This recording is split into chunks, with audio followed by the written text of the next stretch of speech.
My dear fellow citizens, Namaskar. My heartiest greetings to all of you on the eve of the 75th Republic Day. My heart is filled with pride when I look back and see how far we have traveled despite adversities. The 75th year of the Republic is truly a historic milestone in the journey of the nation in many ways. This is an especially festive occasion. Just as we celebrated the unique greatness and diverse culture of our nation during the Azadi Ka Amrit Mahotsav, when we completed 75 years of independence. Tomorrow is the day when we celebrate the commencement of the Constitution. Its preamble begins with the words, "We the people of India," highlighting the theme of the document, namely democracy. In India, democratic system is much older than the concept of Western democracy. That is the reason why India is called the mother of democracy. After a long and difficult struggle, on 15th August 1947, India became free from foreign rule.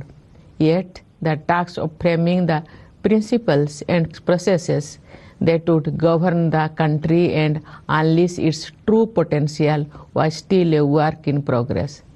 The Constituent Assembly spent nearly 3 years holding detailed discussions on all aspects of governance and produced the great founding document of our nation, the Constitution of India.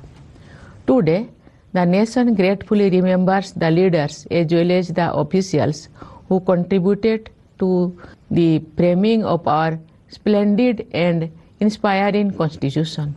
The nation is in the early years of Amrit Kal, the period leading to the centenary of independence. This is the time of an epochal transformation. We are given a golden opportunity to take the country to new heights. Contribution from every citizen will be crucial to achieve our goals. For this, I will appeal to all my fellow citizens to abide by our fundamental duties enshrined in the Constitution. These duties are essential obligations of every citizen towards making Bharat a developed nation when it completes 100 years of independence. Here I think of Mahatma Gandhi, who had rightly said, "No people have risen who thought only of rights, only those did so who thought of duties." My dear fellow citizens, Republic Day is an occasion to recall our foundational values and principles. When we contemplate any one of them, we are naturally guided to the rest. Democracy implies diversity of culture, beliefs, and practices. Celebrating diversity implies equality, which is upheld by justice.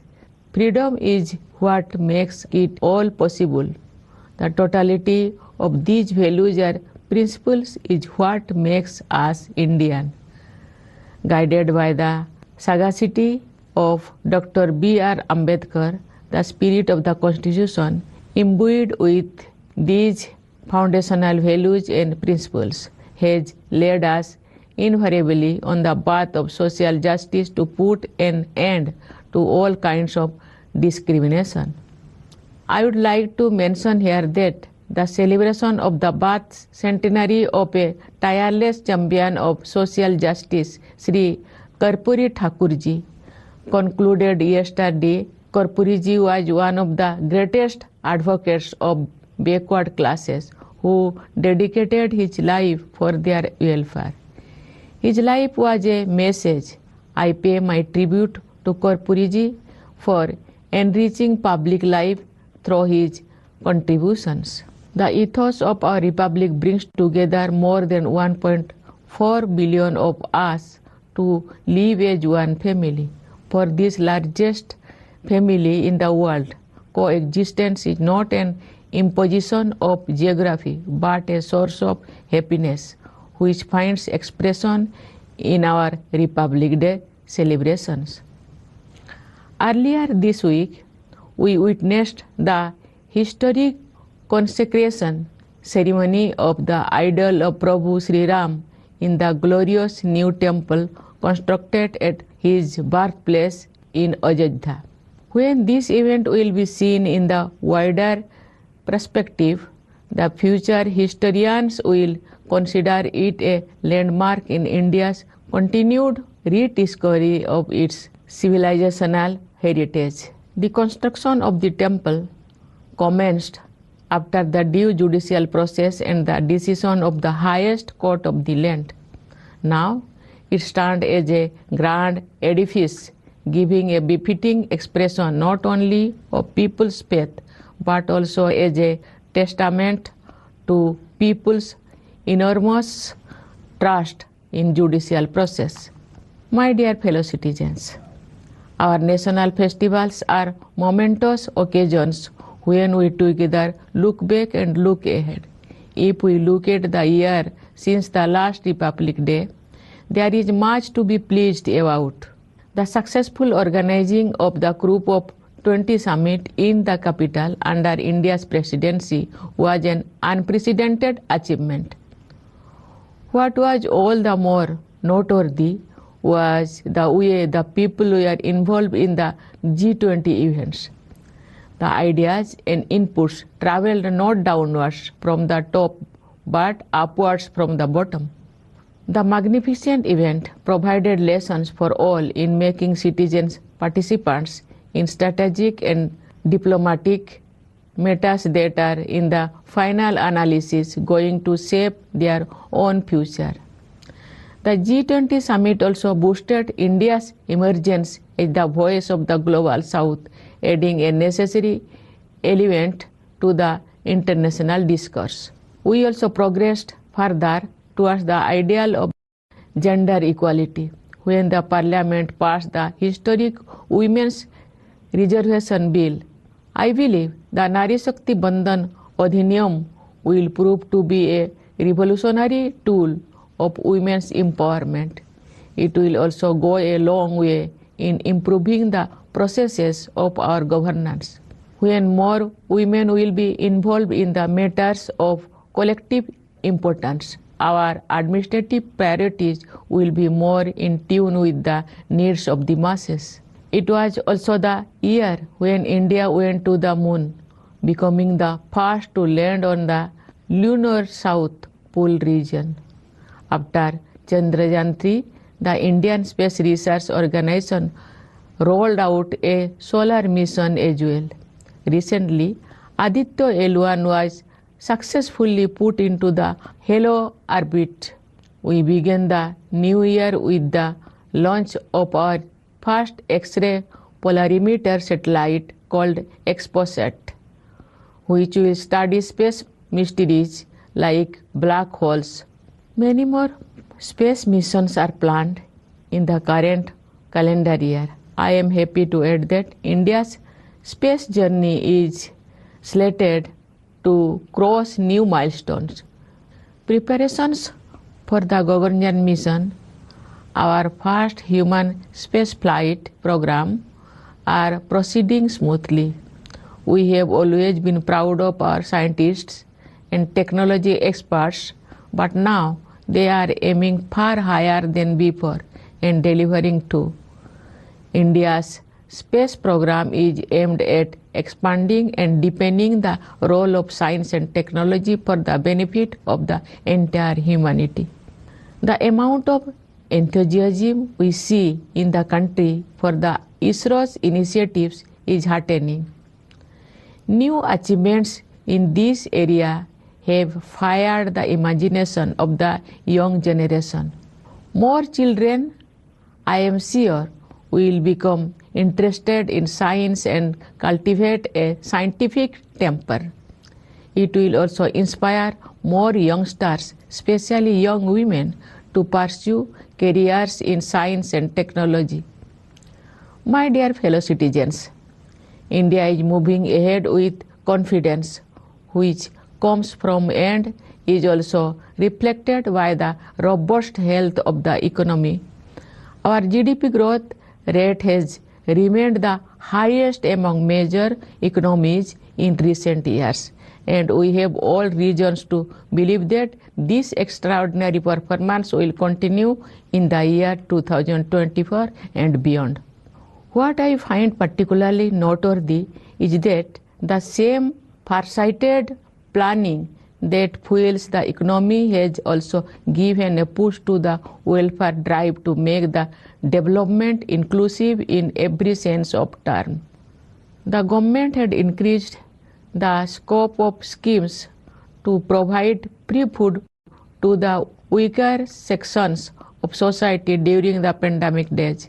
These measures were later continued to extend a helping hand to the vulnerable population to come out of that crisis. Expanding the scope of that initiative, the government has decided to provide free food grains to over 81 crore people for 5 years. This may be the biggest welfare initiative of its kind in history. Moreover, there have been a number of mission mode schemes to increase the ease of living for all citizens. From the availability of safe and adequate drinking water at home to the security of having one's own home, these are basic minimum requirements, not privileges. These matters are beyond any political or economic ideology and must be seen from a humanitarian perspective. The government has not only expanded and enhanced the welfare schemes, but it has also redefined the idea of welfare itself. It will be a proud day for us all when India becomes one of those few countries where homelessness is a rarity. Similarly, the national education policy gives adequate thrust to bridge the digital divide and create a uniform educational structure for the benefit of the underprivileged students. The expanding insurance cover of the Ayushman Bharat scheme aims to bring together all beneficiaries under its umbrella and provides a great reassurance to the poor and the vulnerable. Our sportspersons have raised India's profile on the international stage. In the Asian Games held last year, we made history with a record-breaking tally of 107 medals, and we won 111 medals in Asian Para Games. We are glad to see that women are making very impressive contribution to our medal tally. Our sports stars have inspired children to take up diverse sports and games, helping them boost their self-confidence. I am sure that our sportspersons who are infused with this new confidence will deliver an improved performance in the upcoming Paris Olympics. Dear fellow citizens, in recent times, many conflicts have emerged around the world and several parts of it have been suffering from violence. When each of the two conflicting sides believes that it is right and the other is wrong, the way out should be found in the light of reason. Unfortunately, instead of reason, fears and prejudices have fueled passions, leading to relentless violence. There have been a series of humanitarian tragedies on a large scale, and we feel aggrieved over the human suffering. In such times, we recall Lord Buddha's words, Nahi verena verani samantidho kudachanam oberen cho samanti eso dhamma sanantana. It means not at any time are enmities appeased here through enmity, but they are appeased through non-enmity. This is the eternal law. From Vardhaman Mahavir and Samrat Ashok to the father of the nation Mahatma Gandhi, India has time and again shown that non-violence is not just an ideal that may be difficult to achieve, but it is a distinct possibility. In fact, it is a lived reality for me. Let us hope that the regions embroiled in conflicts will find a peaceful way to resolve conflicts and bring about peace. India's ancient wisdom can also help the world find a way out of the global environmental crisis. I am glad to see India at the forefront of promoting renewable sources of energy and taking a leadership position in global climate action.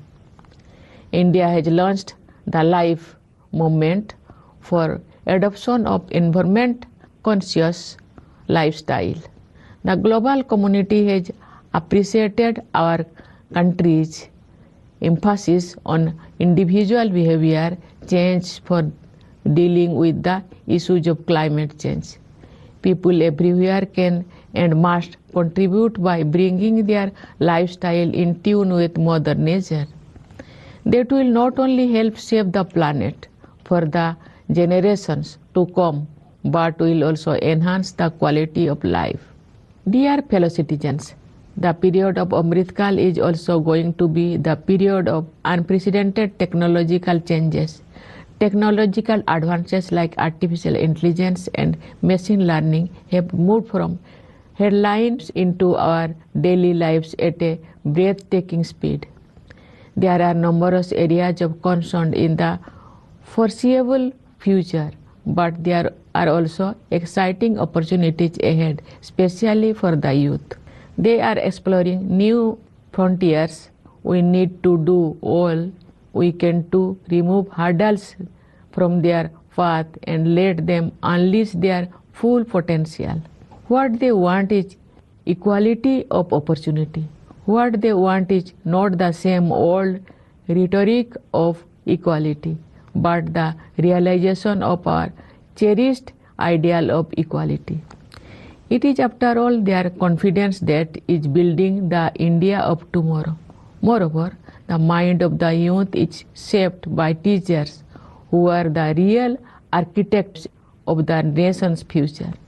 I would also like to make a thankful mention of our farmers and laborers who toil silently and make a mighty contribution to creating a better future for the nation. On the eve of this auspicious occasion, India also gratefully salutes the members of our armed forces, police and paramilitary forces, without whose valor and vigil we would not have scaled the great heights we have. Before I conclude, let me offer my greetings to the members of the judiciary and civil services. My Republic Day greetings to the officials of India's missions abroad and the diaspora community. Let us all dedicate ourselves to serve the nation and fellow citizens in every way we can. My best wishes to all of you in this endeavor. Thank you. Jai Hind, Jai Bharat.